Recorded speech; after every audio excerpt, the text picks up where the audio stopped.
just because you can't walk into a box store anywhere and look at a tag very often that says made in America, right? So what challenges was that something that you wanted to do from the outset? Was like, we want to be, American owned, American made, Yeah.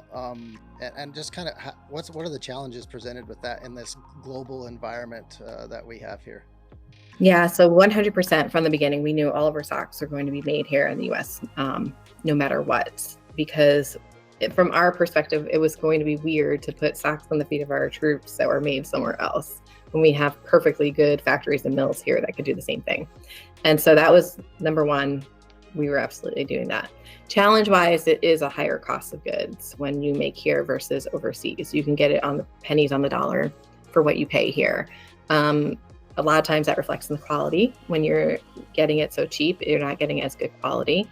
But it was, I think for us, it's more to morally sustainable. Like we know that when we walk into our factories, we know the employees that work there on a first name basis. We know that they're making a living wage. We know that they are being treated well. And unfortunately, you don't always have that when your products are being sourced overseas. Welcome to the Leading with Vulnerability podcast. I'm your host, Yuma Barnett, and today my guest is Elle Rueger. She is the founder of Soldier Socks, and I'm going to let her discuss and tell you what all that is. But it's a very unique thing to say the least. Elle doesn't have a service background, right? That's right. So for her to fall into the Soldier Socks and giving back the way she does, and I can vouch for the most important thing for a soldier is its feet. And if we can take care of our feet, we're usually pretty happy. And that all starts with socks. I know I've gone through many different formulas and how I'm going to wear socks and what type of socks I'm going to wear. And it's pretty cool that you've gone all in on that and everything that you do with Soldier Socks. So I won't monopolize the time here. I'll pass it on to you and let you introduce yourself, and we'll get on with the conversation. Yeah, so my name is Elle, as you said, Elle Rueger, and I am the founder of Soldier Socks. We founded the company in 2017 officially, but it was an idea that kind of started in 2010 after we sent socks to a friend who was deployed to Afghanistan. I am a wife and a mom as well. I have a 6-year-old son who started first grade this year and an amazing dog who you'll probably hear the background at some point during this podcast. And yeah, I'm just I didn't really have a business background, so learning the entrepreneurial world as I went, and it's been a pretty fun ride so far. Yeah, and I'm sure we'll get into that, the what it's Mhm. like to kind of get on a treadmill while it's moving and try to figure it out as you go, which is I'm sure kind of what it is. And not Yep. only that, you're doing it in a business space with soldiers and stuff that you don't have a lot of familiarity with. So I'm really interested to hear kind of your story with that. But we'll start off. I'm just curious what, Leading with Vulnerability podcast. I'm sure you've had a lot of vulnerable moments as a mom, as a dog owner, as a entrepreneur. I'd like to know what your definition of vulnerability is. Vulnerability. I would say it's a feeling of being exposed and letting your true colors show. Yeah, I think that's simple and straight to the point, and I couldn't Mhm. agree more. And but what is Soldier Socks? What's the little bit of the story behind it? How did you get into it? What are some of the what inspired you to start it, and kind of where are you in your journey now? Yeah, so we launched in, like I said, in 2017. The idea started 2010 when we sent socks to our friend while he was deployed. It was one of the top items on his list, most requested items for care packages. So we stuffed his care packages with some socks. And when he got home, that was all he talked about. He let us know that he had a bacterial infection that was starting on his foot and he couldn't get it to clear up because he kept putting on the same dirty, old, wet socks. And after 2 weeks of a consistent supply of dry, good quality socks, it cleared it up. And that's when he realized how truly important it was to have good socks. And so he ranted and raved about them. And Tom's had launched around that time with the 1-for-1 give back model. And that's pretty much where the idea sparked. If we had sold a pair, we could donate a pair to troops and veterans. So Yeah, we could help provide that need. and then so when this happened, when this opportunity kind of presented itself, how did you go about going from an idea into, an actionable product, or how did that process work for you? It was something we sat on for a while. So it didn't actually start the research and development phase until about 2015. And so it was really just, yeah, this could be something cool, but is it really a business? But I remember everyone I would talk to about it and we'd bring it up to them. They're like, oh, yeah, it's a great idea. I would buy socks. I like supporting the troops. I didn't realize that was an important need. And so it was kind of just this tickle that kept growing. And then we were like, all right, we just need to either do this or stop talking about it. And so we moved to North Carolina, which is the hosiery industry of the country, lots of factories and mills at our disposal. And so we basically started the research and development, trying to find those factories and get that ball rolling. Yeah, that's I mean, it's always interesting. It's good when you have a good idea and you tell your friends and your friends say, "Yeah, that's a Mhm, great idea. You should do it." It's mhm. easy to be the friend on the other side saying, "Yeah, you should do it," right? But it's obviously more difficult to be the person on the other side that has to figure out what that means.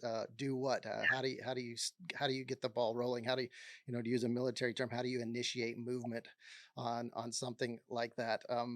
What was it? What are some of your lessons learned there in that first, that initial startup phase that you learned there? Lessons learned. I would say, I think one of the main things is that you assume everyone in your circle is just going to be fully supportive and 100% on board. And we found that we did. We had a good handful of people, fortunately, who are, but it's kind of sobering and um, eye opening to see who really isn't there when you start an entrepreneurial venture and who doesn't necessarily believe if you can make it successful. And so it's more strangers who put their faith in you and in your product and want to try it and support it than people you've known your entire life. Yeah. So that's very surprising. I don't know the reasoning behind that. I don't think there's any malintent there. I think it's just, I don't know. I think it's just easier to support a bigger brand that Yeah. you know. It's the way your minds are wired versus the small business that your friend is starting. Yeah. But so just be mentally prepared for that, that you might think everyone's going to be on board with support, but they definitely are not on board Yeah, all the time. that's interesting that you kind of bring it up like that, because obviously going from what I used to do in the military to doing a podcast and doing Mhm. media work was a huge change, right? A big Yeah. and I did get support. I got a lot of support from people I didn't expect to get support, or people I didn't know very well, right? Which kind of Mhm. surprised me. And I had the same, some of the people that were closer to me were a little bit more cautious, and I was Yeah. confused about it at first. But I think in hindsight, they just didn't want to see me fail, or to be unsuccessful. They wanted the best for me, and they were just unsure about what I was doing. Have you seen some of those people that maybe weren't as big a support up front? Has some of that turned, and have they came back to you a little bit more? I think the more notoriety you get in mainstream, the more people are willing to back you up. And I wish it was not that case. Like Right. we had a segment on the Today Show, and after that, it was like out of the woodwork. Everyone was like, "Oh my gosh, congratulations!" And I love that. That's amazing. But I think if you're a friend and somebody's starting something up, they need that support at the beginning the most Yeah. because everyone's on board to support afterwards, right? Everyone hears about it. They're like, "Oh, this is great," and all that. But in the beginning, when you're having those moments of doubt and like struggling through it and all that, that's when you really need that support system to encourage you and to say that you can do this and help push you through. Not even from a monetary perspective. I'm not even saying like you need to purchase our products, but just to reach out and to see how things are going and just be a moral support that Right. goes a long way, especially in the beginning days. Yeah, that's what I was going to ask you. If what support meant the most to you, and was it that moral support, or those tiny those conversations that you had? For me personally, sometimes this gets to be a little overwhelming, and I'm doing all Mhm. this recording and stuff, but I'll get a text message from somebody I haven't heard from in a while. And you're doing great work, keep going, and that just drives me on to keep going. Is it those little things that kind of just helped you keep going in those hard times? It is, it really is. It doesn't take a lot just because I know we're all busy, we all have crazy lives, especially as we get older, we have kids, their lives take over our lives, so I understand, I'm very realistic, I understand where, people might be coming from, but just that quick check-in, "How's it going?" Anything I could do to support, sharing, even just sharing on social media and stuff like that, especially for small businesses because the algorithm that's how it works, right? The more people share, the more people comment. So just even something like that really can just help get that person's business, that brand in front of more eyes. And that is a huge help as well. Yeah, absolutely. So, before doing all this, what was your experience in, we'll say, the business world or the business realm? What experience did you have? It was nothing. I went to school as a religious studies major.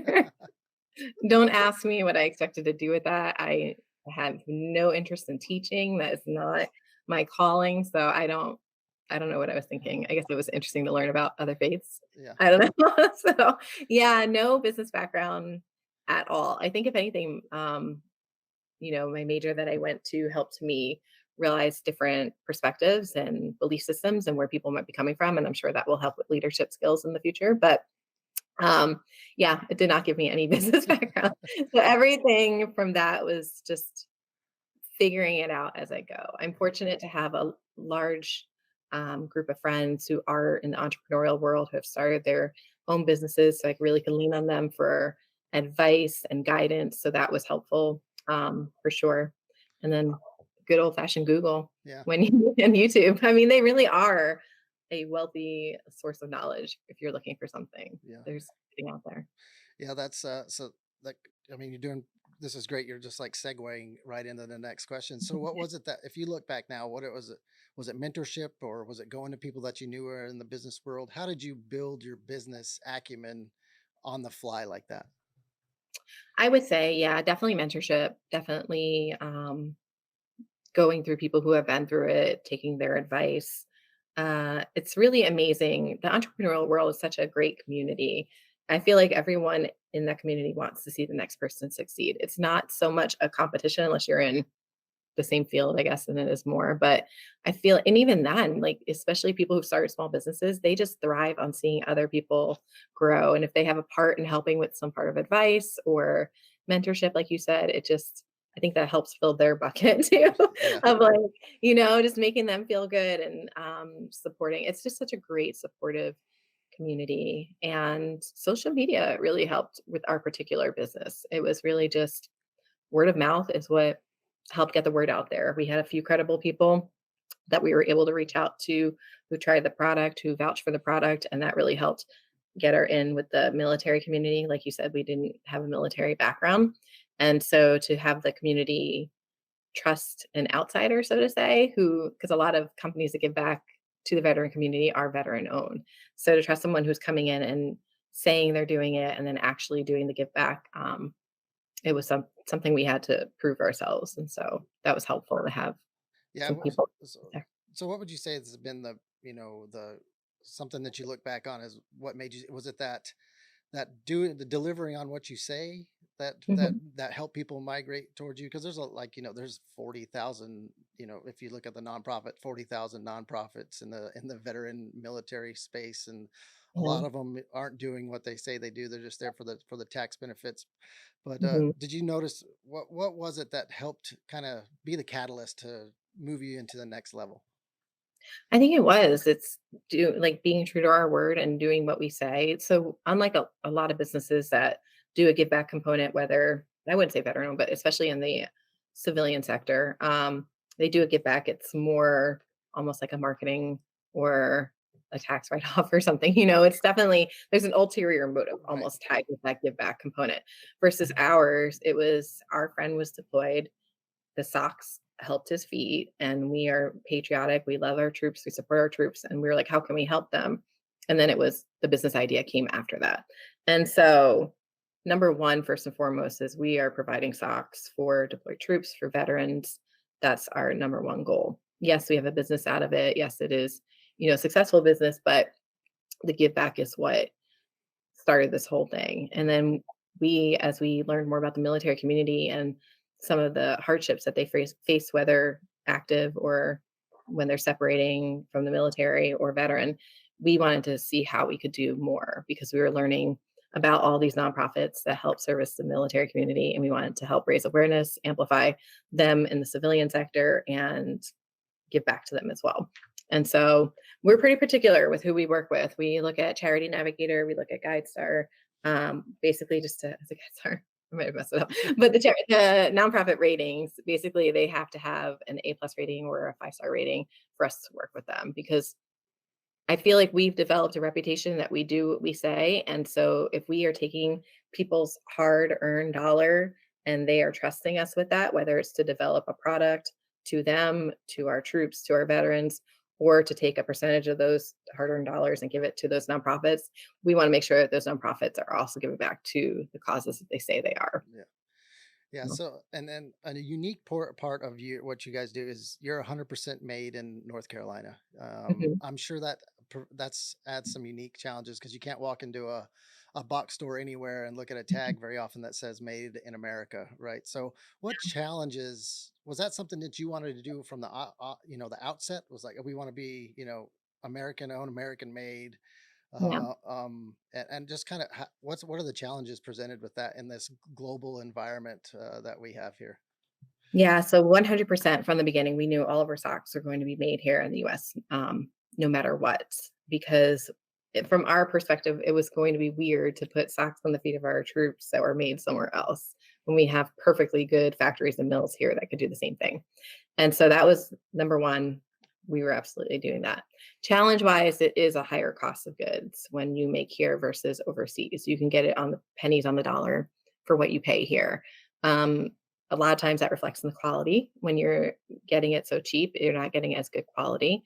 Um, but it was, I think for us, it's more to morally sustainable. Like we know that when we walk into our factories, we know the employees that work there on a first name basis. We know that they're making a living wage. We know that they are being treated well. And unfortunately, you don't always have that when your products are being sourced overseas. And so that was number one for us too. I wanted to make sure everything from beginning to end process, people can feel good about purchasing and knowing that they were supporting a good cause. Yeah. Yeah, that's pretty amazing. So when you walk into these factories and you see your product being made, what do you feel? It's awesome. It's really cool, and I see them, packaging and all this stuff, like, we have the girl on the line who's getting the sock boarded, and then the person's packaging, and they have, like, this whole assembly line going through with all of our stuff and talking with the factory owner about upcoming, yarns, new technologies, all that.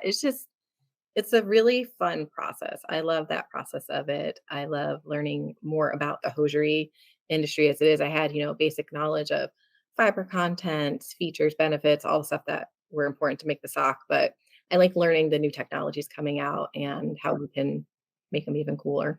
But it's a really great feeling to walk in and have them know us and we know them. And it's just, I don't know.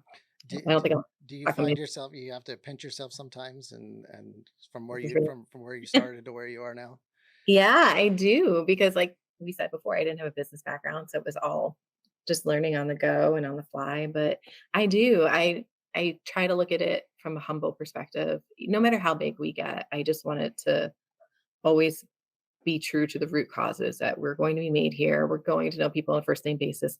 We're going to visit the factory and bring them pizza and thank them for their hard work. Like we're just gonna always do that stuff because I think that's what is making us successful to start. And I hate the concept of you get so big that you forget those simple things like putting a handwritten note in an order or something like that. And Yeah. so for me personally, those features of our business will never go away. We will always be hands-on. We will always have those personal touches just because I think it's so needed, especially in today's society, to have that human to human interaction and connection. Yeah, that I mean that's amazing. You can't walk into your factory in China or Taiwan or Vietnam and know that they're being treated properly or Yeah. deliver a For the pizza. sub So factory that you don't yeah, even know about. yeah. So I think that that's awesome that it's not you're not totally 100% bottom line focused, right? It's Mhm. about the collective, take the American made, American taking care of American soldiers. It's just something I wish we saw more of out there, and people because Not we're an investor's dream, yeah, but yeah, it's still a dream. exactly, which I'm sure comes with its challenges, and in that, so Mhm. you went into a space in the military, primarily kind of the military space, or that's what got it started. which is difficult when you don't have the background. You might not speak the language, and on top of that, you're a female entrepreneur. Have you seen? Was that? Did it make it more difficult? Is that some of that stigma and stuff still out there, or what did you see from just from the female side of the house? With the military community, nothing. I feel like, I think it helped almost I was female owned rather than male because I I feel like if it was male owned and didn't have a military background, that would be met with a harder wall, I I feel like. I agree. But coming at it with just being myself and being genuine, I think it's a softer approach, and I think it helped for sure with the community. And so they've been great. They've been really awesome. Everyone we've spoken with, I love the military community. They wear their hearts on their sleeves when you get to know them. They are direct and honest, which I come from Jersey, so I love that aspect of it. Yeah. So I'm all about that. Within the hosiery industry, it is a very male dominated industry. And so that was challenging for sure to come without, a big hosiery name company behind me or a big background myself in it. It was definitely challenging to get the ball rolling and off the ground. But now I would say it's totally 180. We have, factories reaching out to us. Our factories are amazing. We have a really great working relationship with them. So it was a challenge in the beginning for sure, but now I think things Well, are great. I'm sure there's been some highs and some lows. What's your highest high? Let's go reverse. What's been your lowest low and your highest high in this journey? Highest high, lowest low. So highest high is for sure Today Show. That was just such an amazing experience. It was so much fun, and it was during COVID, so the producers would normally come out, but we had to kind of get our own footage. And so we gathered some of that up. And I remember reaching out to the producer and asking if we have a quote just to kind of promote that this was coming up. They're like, nope, mum's the word, like nothing, not one quote, not one snippet. You don't see it until the day it's aired. And so we had some close friends and family who have been great supporters of us this whole time and checking in and all this stuff over for a little watch party. And unfortunately, we lost the entire East Coast that day Oh man. because yeah, it was on January 6th. So Biden was doing his speech about the insurrection, and so the entire East Coast did not get to see the airing of that. But we, for some reason, even though we are East Coast, our timeline that we'd show Today Show is at 10 o'clock versus 9 o'clock for the third hour. It's odd. I know, but it worked out. We were able to watch it live. And it was just such an emotional experience. It was a beautiful segment. It was like almost 5 minutes. I had no idea it was going to be that long. They did the deep dive into our social media. They found all of this stuff. They highlighted. We name our socks after veterans and active duty military members. And one of the socks is a Snyder after my husband's grandpa and great grandpa who fought in Korean and World War II. And they did their photos they took from social media and highlighted them. It was just not a dry eye in the room. It was just the most beautiful, amazing segment. We could not have been happier with how they highlighted our brand on there. And then lowest lows. I took a note. So let me see. I had to write this down. Let me see. Where do we put this here? Okay. So with the business world, I wouldn't say this is the lowest low. This is just part of the lows of being an entrepreneur. You have your sales forecasts that you don't always make, and then your accounts. If you don't open up the accounts for whatever reason, it's easy to get down on yourself. But you just got to realize there's so many reasons for that. For example, one account was doing great that we had, but their department that we were in got cut by 12%. So since we were the smallest part of their business, because it was a trial run, we got cut, even though it was great. And so it's to not take those quote unquote failures personally, because sometimes they're not even in your control. You have no control over them. And so I would say those are some of the lows, but give yourself a quick pep talk and Yeah. get out of it. Yeah. Yeah. Um, um, awesome stuff. So moving on a little bit to the other side of, the the mom part of you. It's Mhm. so this was kind of an idea that started at the kitchen table, right? And so how do you try to find, you're not going 9 to 5 at the office, which in that world, it's hard enough to try to find balance, between being a wife and a mother. Um, in the entrepreneurial space, it's can't be. It is more difficult because work can follow you 24/7, right? You can always Yeah. pull up a document or do some research, or it's Mhm. easy to fall into just a cycle of constant work. How do you try to maintain balance in your life outside of the soldier socks? You are 100% spot on. It is so hard to find that work-life balance. For people who are not in the entrepreneurial world, I just hope that you shut off. Like, there's no reason to keep going after that 5 o'clock. You've done your time, shut it down, be present. But when you are in the entrepreneurial world, I think that it's a personal reflection of you, right? So it's my name, my brand out there. So if I'm not responding to that email right away, is that going to look negatively reflect negatively on me? And so I do take that personally, but I just need to set those boundaries and have my off time. So I'm still working on this, but when my son is home, I want my phone away. I want to be fully present when he is there. Dinner time, family is at the table. We are all sitting there discussing, all electronics are out of the window, like done. We are there present with each other. And then after he's in bed at 8 o'clock, that's when I'll bring out the computer and finish catching up on some emails or whatever work for the day that I haven't had a chance to do. And so, no, it's not a typical 9 to 5 like you would find in the corporate world.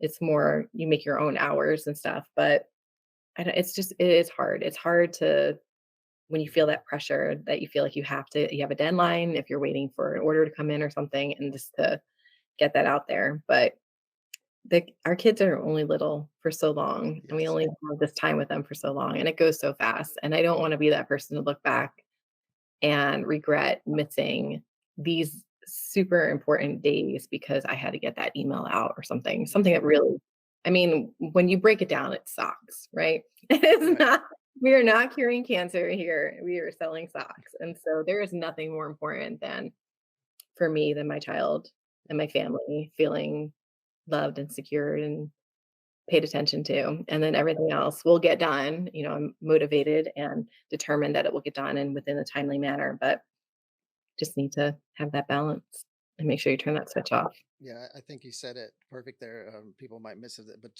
you said it's still a work. It's always a work in progress, right? And as long as you keep working on it and keep trying to get better, there are going to be uh, good days and bad days, and there are going to be days when you just there's no option. There could be a Yeah, crisis of some sort that needs your attention for the next, instead of 8 hours, it's the next 18 hours. But it's yeah, just it sounds like you're very conscious of it, and you just it's not, there is no such thing as balance, really, in my opinion. It's the pursuit of the pursuit of yeah, balance, so you, yeah, as long as you keep pursuing it, and I'm sure that um it's just it's a balance is hard to achieve, and you just got to keep working at it. And like you said, I was just wondering, do you have any, you do, like you said, you sat out at the dinner table, do you have a a battle, we'd call it a battle rhythm in the military, or that you do every day to kind of wind down or start the morning, or do you, what does your day kind of look like?